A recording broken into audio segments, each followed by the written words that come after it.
There's one aspect of Digimon World that I truly neglected in this presentation.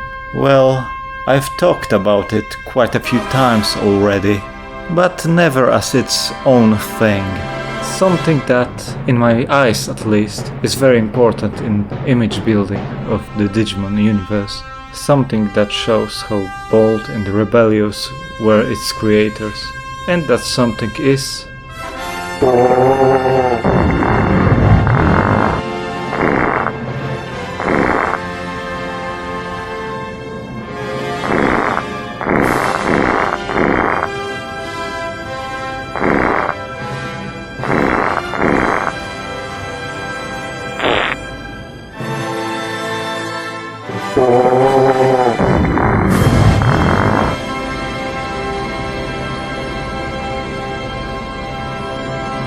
poop in all its brown glory.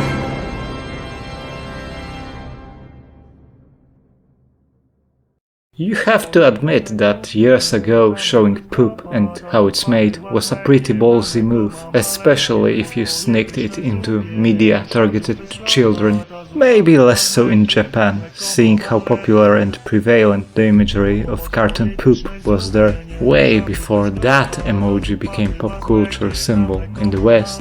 Back then, localization teams changed its color to pink, called it dessert or sludge, sometimes simply removing it altogether. Even Digimon Adventure got this treatment, with Sukamon being called yellow custard instead of what he actually was. Defecation, just like in Tamagotchi and Whippet, is an integral part of the game.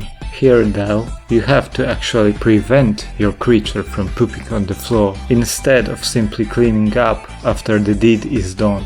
Failing to guide your Digimon to one of the toilets in time will result in him placing a light brown monument of shame to remind you of your failure. There's also a 1% chance that Digipolice will hear about your crime and will fine you with -1 tamer level penalty. Each Digimon has its unique pooping animation.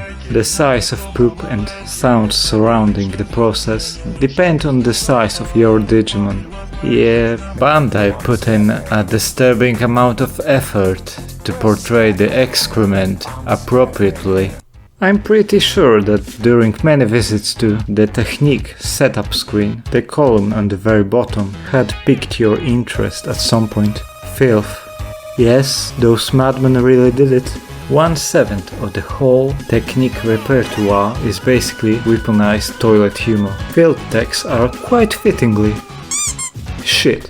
There are only 2 techniques that are pretty okay, while the rest ranges from below average to completely useless. Filth's starting technique, the one you'll have to use for your first Filth Digimon, is horizontal kick, which works like sonic jab without its speed. Extremely weak, short range, and so slow that 90% of the time it will be interrupted. It's so bad that even if you have massive stat advantage, battling will be extremely slow and unfun. Trying to learn Filth techniques is a true test for sanity. There are only 2 locations with Filth Digimon. Both have Digimon with relatively high HP. Those Digimon use techs that are much quicker and stronger than horizontal kick, and hitting anything that is able to move is unlikely. Even if you manage to hit your opponent, your attack will deal so little damage because of Filth being extremely resistant to itself that the fight will stretch to ungodly lengths. If you don't use protection floppy, there's a high chance that your opponent will poison you. Why am I poisoned? Why am I toxic? Which will result in constant need of healing.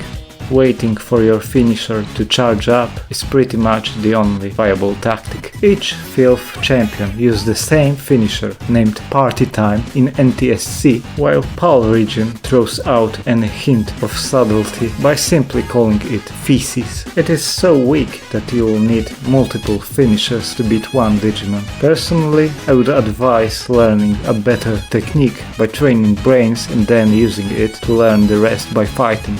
Though, even the stronger ones don't help all that much. MP to power ratio of Filth techniques is horrible, which is mainly attributed to the fact that every technique other than horizontal kick, obviously, comes with a chance of causing special effect. Other spray has average speed, close range and causes stun. It's pretty alright. Poop Speed Toss is by far the best Filth tech, with it being ranged, slightly above average speed and chance to poison your enemy. Filth is one of only 2 specialties that have access to poison, and it is its main source of damage. There are Poop Random Toss and Random Speed Toss, which also can cause poison, but are slower and cost more MP. Both can hit multiple enemies, but you really don't want to fight multiple enemies while hanging out with a Filth partner. Why bother? Big Poop Toss and Big Random Toss cause confusion, which is, as I've mentioned before, worthless. They deal slightly bigger damage, but are really slow and their MP cost is way too high for what they have to offer. Why bother? And finally, there's the Ultimate Poop Hell. Sadly, in the UK PAL version, it was translated to Ultimate Poop Bomb, which is nowhere near as impressive.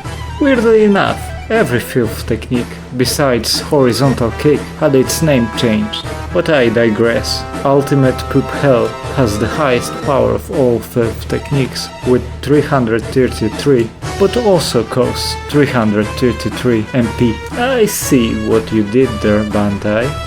It looks so utterly ridiculous that I kid you not, when I first saw it, I was scared that it's going to one-shot my Digimon. But I easily interrupted it, as its charge time is one of the longest in the game. If it actually connects, it has perfect 100 accuracy, an 83% chance of causing liquid crystallization, which is meh. I really wish it had the base power of 666 instead. I mean, only 3 Digimon can even use it. Learning it is a pain, and actually dealing damage with it is so unlikely that it wouldn't break the game's balance. Disappointed!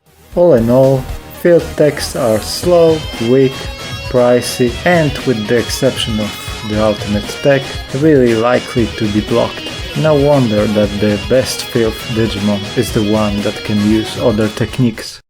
Which brings us to the true reason why Filth Digimon exist at all. Digivolving into one of them is meant to be a punishment.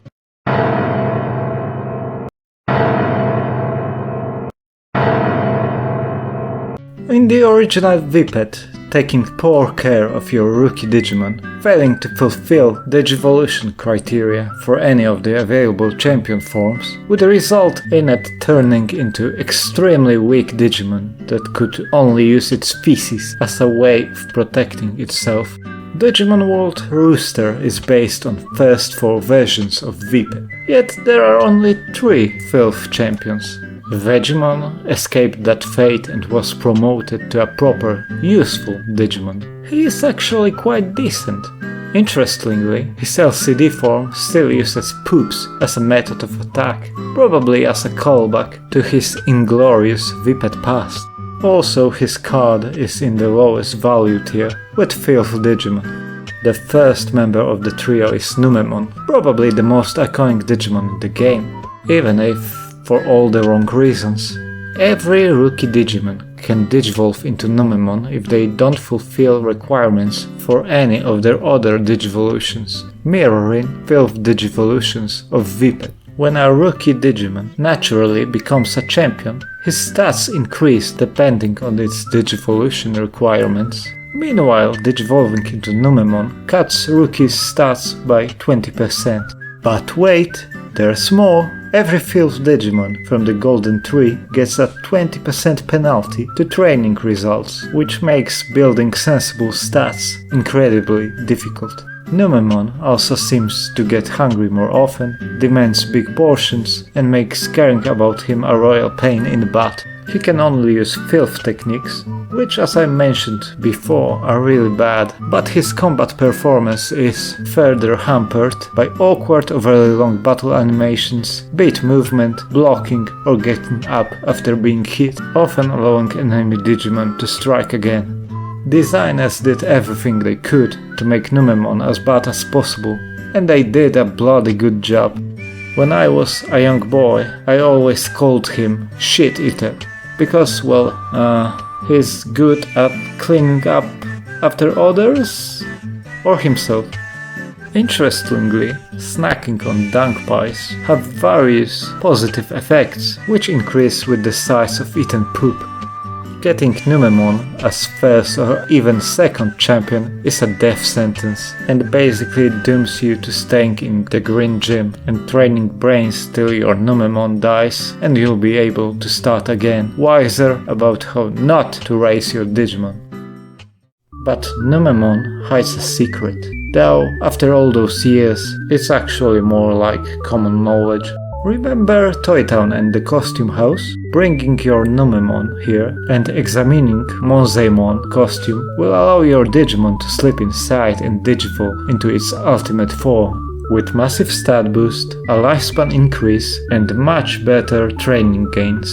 Monzaemon is also a really solid Digimon on its own, with him being battle specialist and having access to best air techniques.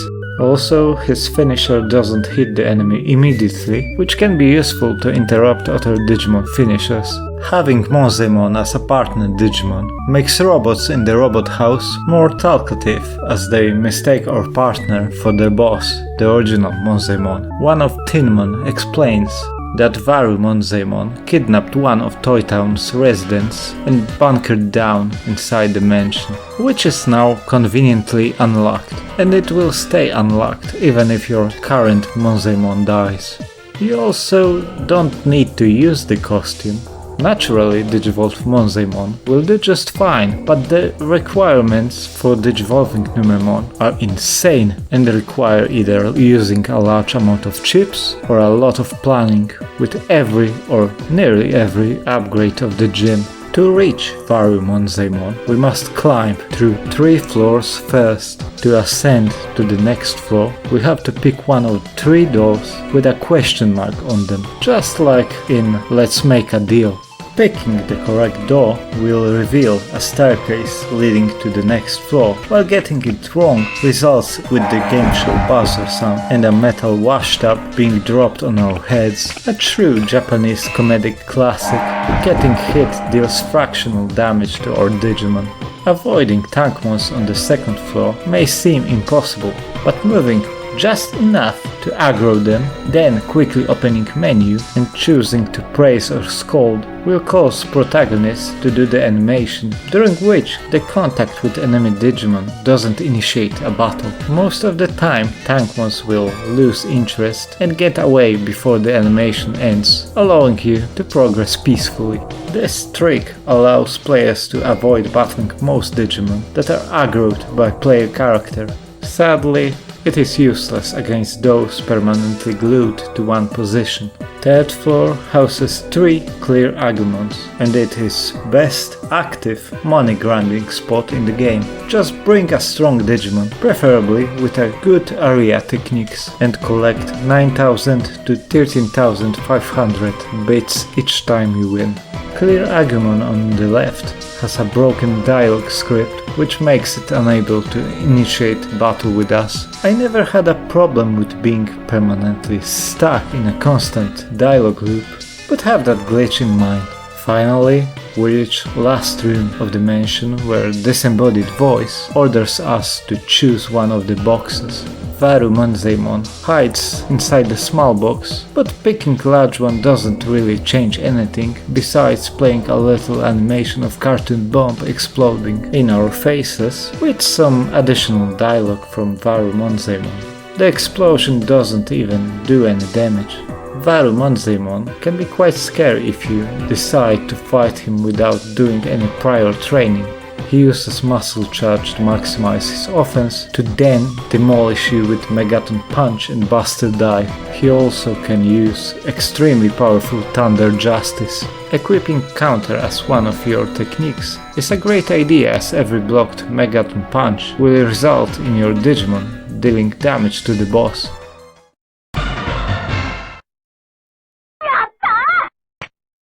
After being defeated, Monzaemon gives us metal gear. He swears that it is the only thing he took from the robot house and promises not to do any hostile takeovers in the future. Taking the gear with us requires having a free space in the item bag. In the room there's also a PC holding HP chip. Defeating Monzaemon makes every door washed up free, so you won't need to worry about them during the future visits. After getting back to the robot house, the gear turns out to be Digimon called Hagurumon. He gets inside a machine, which makes Tinmon recite a story about invaders that came to the File Island, a war between them and Digimon, and how they were defeated but swore to come back later. It actually leaves more questions than it gives answers. As an additional reward, Monzaemon joins the city. Well, sort of. His costume appears on the rack in the upgraded Digimon's house, lifeless. It doesn't do anything. Even if you bring a Numemon with you, it can't be used. Also, if Digimon's house is in its basic form, Monzaemon will be nowhere to be found. This concludes Toy Town subplot. Music has changed to a happy little tune, and we can meet friendly Digimon in the town square. Clear Agumon collects cards of Toy Digimon, and for a set of one Hagurumon, Toy Agumon, and Monzaemon, he'll trade us X Bandage, which is Monzaemon's Digivolution item. Seems like a crappy deal when there's free Monzaemon costume nearby, right? Well, actually with the Toy Town's plot resolved, the costume was moved to File City where, as I said before, it is completely useless, so no more freebies. Tankmon has some fishing tips and he hints at the existence of Dragon's Eye Lake Guardian and when we can meet him. Meanwhile, Toy Agumon tells us about a pretty painful way of losing sanity. Personally, I would suggest getting Numemon and unlocking Mansion as soon as you meet with Cherrymon, because with more techniques unlocked and higher tamer level, it becomes more and more of a hassle to get your rookie to become Numemon. Overall, I find Toy Town and side quests associated with it really good. It's creative, really memorable, and forces you to use Digimon that normally you would want to avoid. Each time your Digimon poops on the ground, the virus bar, seen only on the stats screen, fills up by a little bit. Virus gauge status remains between Digivolutions and Cycle of Death and Rebirth. The only way to lower it is letting it max out, which takes 16 failed potty emergencies. I remember when I've noticed that my virus gauge is nearly at its limit, how scared I was of the thing that might happen, thinking that it will be something horrible like, I don't know, Digimon permanently dying, resulting with a game over screen. From that moment, during that playthrough, I never missed any poop call. Well, I sometimes did, but then I just reset the game. That's how scared I was. Virus gauge hitting its limit results in Sukamon. As soon as 16th poop hits the floor, no matter if 15 were made by previous Digimon and it's the only one from your current Digimon, it will cause transformation into a Sukamon, which comes with a hefty 50% stat cut. No evolutionary stage is safe. Sukamon can be made from a baby Digimon as well as an ultimate. Though if Sukamon poops on the ground, the now reset virus gauge doesn't fill up, so there's no double Sukamon transformation. As a Digimon, Sukamon functions nearly the same as Numemon. Slow animations, can only use filth techniques, has the same finisher, gets minus 20% to all training results, and clears poops. Other than its visual design, which is very bold and tells exactly what this Digimon is all about, there's not much to say about it. Or maybe there is. In the northern part of Gear Savannah, between toilet and the path to misty trees, there's a ramp leading to visit to the File Island equivalent of Recycle Bin is a really short detour consisting of 2 screens. First, where we climb platforms from metal sheets housing Gerimon, which are recolored Numemon that use basic filth techniques. You can also meet Psychimons here, for some reason. The climb is short and leads to Sukamon Kingdom. We are greeted by an overly curious Sukamon, which shocks our protagonist to the core. I like how Sukamon are basically Digimon that were corrupted by accumulation of garbage data. It's a really clever explanation of why your Digimon looks like a poop. Sukamon also warns us to not anger the King Sukamon, who has a habit of turning those who anger him into something really miserable. After that, we are free to explore. Here we can find the old fish rod, which allows us to fish at Dragon's Eye Lake. Or we can go to Shogun Gekomon, get the amazing rod, and then fish. There's card collecting Sukamon, who wants to trade his Etemon card for King of Sukamon card. How oddly specific. There's also a great brown monument that can be used to train MP. Being extremely gross aside, it's the only field facility that is better than the one in Green Gym. It increases MP by tremendous amount, especially if you feed your Digimon a red carrot or a Digipine beforehand. Too bad that it's in a such inconvenient place. Next to it, there's another Sukamon, probably the one that we talked with at the beginning. He's interested in visiting the city. There's no message about it, but he's recruited anyway. He doesn't do anything other than sitting near the toilet at night, whining how everything in the city is so clean. As every recruitable Filth Digimon, he adds only 1 prosperity point. Finally, there's King of Sukamon, who has a bit of an ego. But who can blame him? He is the King of Sukamon, after all. Most of the time he simply shrugs us off. But if we bother him again while having Sukamon as our partner, he becomes so annoyed that he'll turn it back to its original form, restoring stats to the previous numbers, plus half of amount gained while being a Sukamon. That terrible transformation the Sukamon was talking about before? In a really funny twist, it's actually turning Digimon back to their true form. But who knows, maybe life among the trash without any care or deeper aspirations is better than constant rat race outside. I also like that to get your old Digimon back, you have to take a pilgrimage to the Trash Mountain, and you'll probably need to fight some Gerimon. And as I said before, filth on filth combat is a torture that I wouldn't wish upon my biggest enemy.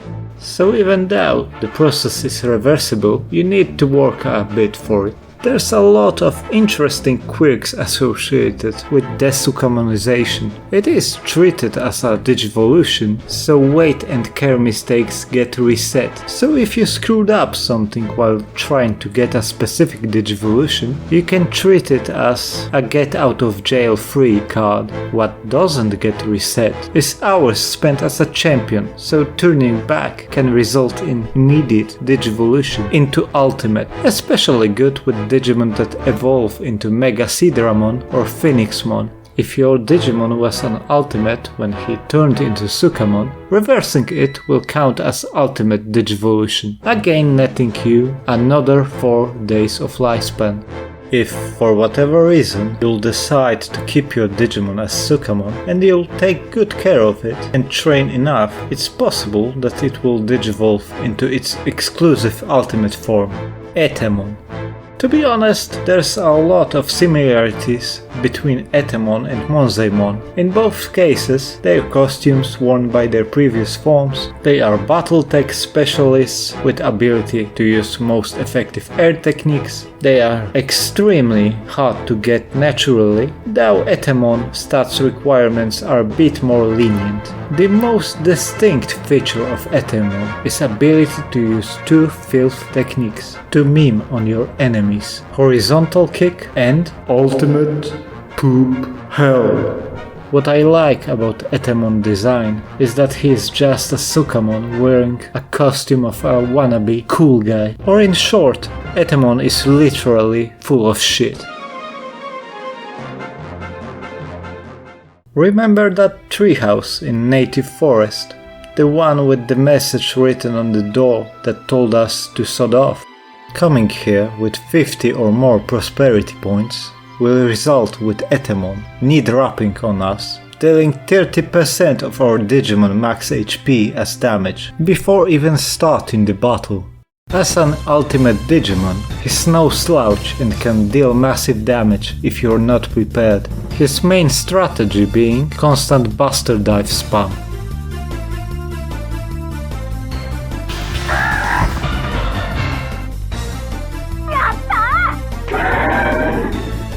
He then joins the city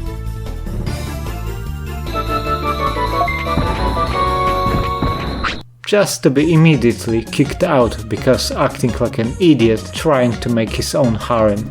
Though he'll still need you 3 prosperity points, he also has a life-changing deal for us. For a measly 50,000 bits, he offers to sell us a golden banana, Etemon's Digivolution item.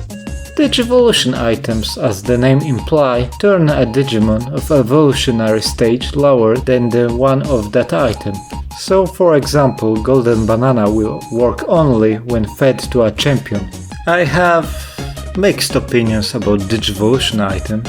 They allow for quick and painless Digivolution into Digimon that are annoying to get. You can get Digimon needed for a tournament that happens just in a few days. Faster Digivolution means more effective training thanks to champion or ultimate bonuses. With the use of Digivolution items you can have a 1-day-old partner that is an ultimate level Digimon. Sure, he'll be extremely weak because Digivolving this way brings no stat bonuses, which is understandable. Sadly, Digivolving to Ultimate with the use of item doesn't extend lifespan, making them much less worthy of your attention. To make matters worse, thanks to the programming error, after using Digivolution item, until you reset and load the game again, even your natural Digivolutions won't extend your lifespan or increase your stats. But believe it or not, there's a really clever use of that glitch. If you evolve your partner with Digivolution item and transform him into Sukamon without a reset in between, there will be no -50 stat cut, allowing for an easier natural Etemon. Saving, doing a reset and visiting King of Sukamon to revert your Digimon back will result in stats increase. And if your Digimon is an ultimate, he'll get that much deserved lifespan extension. There's also an urban legend that after buying multiple golden bananas from Etemon, often cited as 25 or 50, he'll give player a metal banana for free, metal banana being a Digivolution item from Metal Etemon. And while both the item and Digimon exist in the game's code, Etemon will never give it out. Metal Banana was a promotional event item that was given out by Bandai if you sent them your memory card, of course only in Japan. Now it can only be acquired by cheating. But it isn't a big deal as, apart from looking a bit different, Metal Etemon uses the same text as standard Etemon. Curiously though, he can enter tournaments for Machine and Dinosaur Digimon. I left the most mysterious member of the trio for last. Everything about Nanimon is really Oh yeah!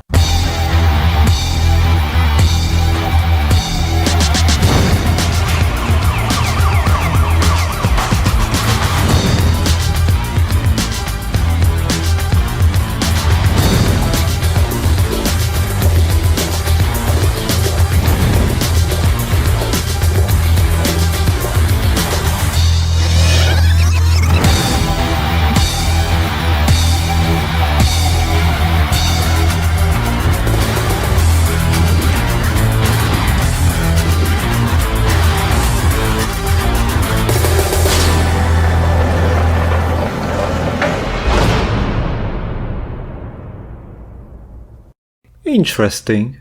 Question mark? Lore-wise, he's said to be an invader from another dimension, where he was kept as a pet, but now, in the harsh reality of Digimon World, he had to adapt to be able to fight, by throwing his own fecal mother around. Nanimon's backstory and his Viped sprite hint very heavily at him being Oyajichi from Tamagotchi, which is a really incredible reference. Look, they simply added a pair of shades. In his Viped days, Nanimon was on par with Numemon and Sukamon, but in Digimon World, he's actually much better than them, which isn't much of an achievement when those Digimon are as horrible as they are. But hey, he also is tiny bit less gross, with him ignoring floor poops instead of devouring them on sight. What makes Nanimon the king of Filth Digimon is him having secondary battle specialty, allowing him to use counter dynamite kick and megaton punch, the price being the inability to use ultimate poop hell. But that's a price that I'm ready to pay, because even with Filth being quite resistant to battle techniques, they are still much more effective than using those weak Filth ones. Nanimon with Megaton Punch and Poop Speed Toss is a preferred Digimon to use in Filth Cup. Each 14th and 29th day of the year, Arena holds out Filth Elemental Cup. No.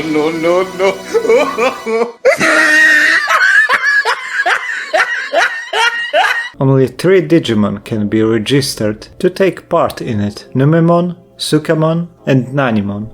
Etemon sadly is counted as a battle specialist and can't be used to utterly dominate it. It is tough, as Digimon in Elemental Cups have high stats, so you'll probably have to win through attrition, using quick attacks, not allowing enemy to make a successful attack of their own, and trying to poison them because fractional damage is really good against high defense. Preparing Nanimon for the cup is tough because, just like Numemon and Sukamon, he suffers from the minus 20% training penalty associated with being Filth Digimon. Reward for becoming the champion of Filth is a pair of sunglasses, Nanimon's Digivolution item. Bruh. I'm pretty sure that Bandai expected you to participate in Filth Cup with the other 2 Digimon, with sunglasses being a way for a normal player to get Nanimon, because the way of digivolving into it naturally is so insane that I can't imagine someone stumbling into it naturally without the use of a guide. Every rookie Digimon can become Nanimon if they are scolded while their happiness and discipline gauges are at absolute minimum. It's much harder than it sounds. Praising and scolding raises the opposite gauge, so it's a balancing act, and you'll never be able to empty both gauges at the same time by doing this. You either have to constantly overfeed your Digimon as it lowers both discipline and happiness, run away from battles, or train while tired or sick. And even then you can get screwed, because low happiness can and will cause the dreaded flower status, which constantly increases happiness and lowers stats. The process can take quite a while and will surely result in losing some precious hours from your partner's lifespan. Finally, scold your Digimon when you're sure that both gauges have reached their minimum. Voila, here's Nanimon. There's no stat reduction when digivolving into Nanimon, which is nice. What's not nice is your Digimon being completely mad at you and having no respect to you. So I suggest using happiness raising items such as happy mushrooms or blue apples, and then trying to feed him small recovery floppies and scolding when he refuses to increase his discipline. Happiness is way more important though. I've searched the whole game, talking to every NPC, trying to interact with every item in the game, such as Nanimon's artwork in Digimon's house, to no avail. Nanimon seems to truly be a secret character. Maybe the face icons of happiness and discipline boss were the hint all along. Nanimon is pretty angry and he has sunglasses just like low discipline icon. I once was so close to getting it by accident. I was simply curious what will happen when you drop both gauges, and so I did. with a champion Digimon that I wouldn't think to scold again. It's just so specific that it boggles my mind. But to be honest, using sunglasses is much better way of Digivolution.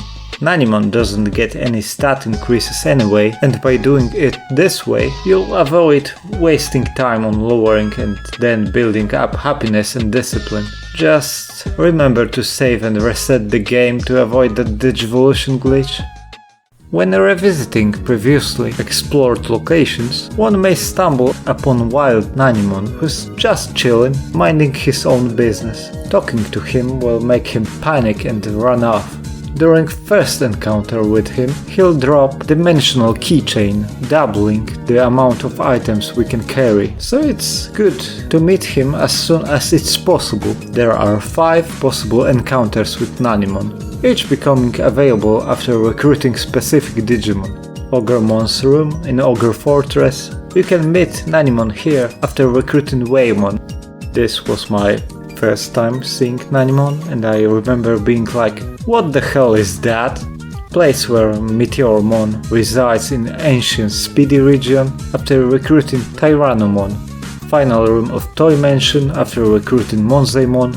Sewers of Factorial Town after recruiting Endromon.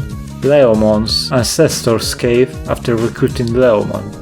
5th meeting will result in Nanimon dropping Xenotype keychain, further increasing the inventory space to 30 items, which to be honest is more than you'll ever need to have on you. There won't be any recruitment message or jingle, which may suggest that Nanimon is still on the run, but he'll actually go to the city. You can see him at the back of item bank, behind Agumon, doing nothing. Just like Numemon and Sukamon, Nanimon too has an ultimate form that is exclusive to him. Getting it naturally is a massive undertaking, and you can easily screw yourself out of it if you're not careful. It requires high stats that are tricky to achieve in time because of that horrible filth training penalty. Having fully upgraded gym and using training enhancing foods help a lot. Bandai probably realized that and put the Digivolution item inside the PC found on the Waymon's island, which is a really nice gesture. Putting a lot of work into raising Nanimon, or simply feeding Misty Egg to a champion will result in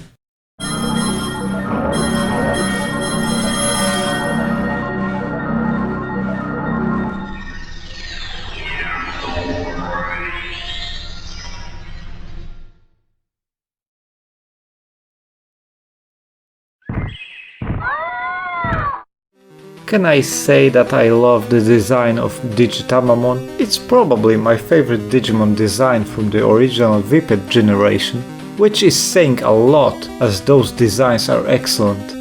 Inconspicuous, partially cracked egg on 2 cartoon dinosaur legs, hiding its true monstrous form as it observes everything through the crack. Digitamamon's design, like Nanimon's, is a callback to original Tamagotchi, but this time, instead of referencing a character, it references the toy itself. Both are large eggs with a crack in the middle, hiding a creature inside them. Egg is a symbol of life, rebirth and unlimited potential. At its birth, Digimon can become nearly everything, but without proper guidance, angry and rebellious Rookie will become Nanimon, who's a deadbeat scrub, essentially hitting rock bottom. With a lot of work and perseverance, it can once more become full of incredible potential, becoming Digitamamon, who in the early lore was described as the most perfect form that Digimon could reach. Digitamamon fades away and becomes true Egg once again.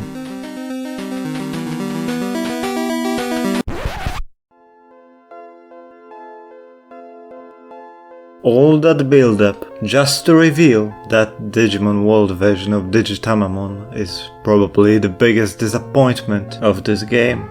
It's the only Digimon that has access to every fire technique in the game, which means that he can use the strongest fire tech, Infinity Burn, only Metal Greymon, Phoenixmon.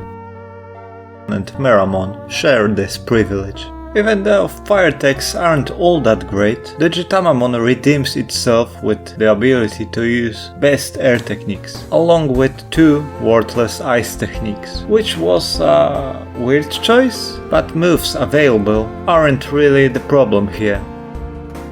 The battle animations for Digitamamon are really detailed and extremely long. Blocking attacks and getting up from the ground take horrendous amount of time, allowing to be locked out the ability to attack if you fight with a quick enemy. It's especially irritating during arena fights which are timed. Then there's its finisher, the Nightmare Syndrome, which is the only finisher that can hit its user if it missed the target. My Digitamamon never hit itself like that, but I've seen multiple cases of enemy ones obliterating themselves like that.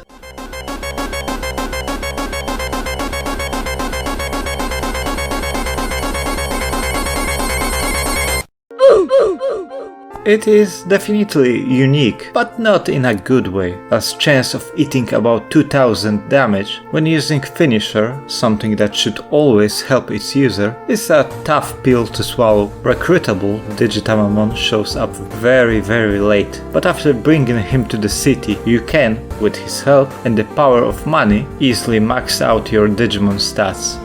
Neat!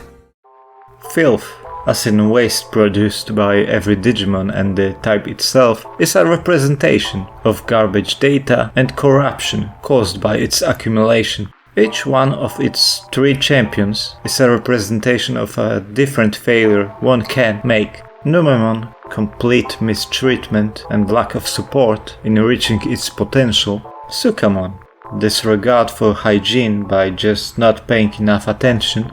Nanimon, emotional coldness with psychological abuse. Every Digimon starts pure, but horrible treatment can corrupt them into weak, stupid beings that cause more problems than it's worth.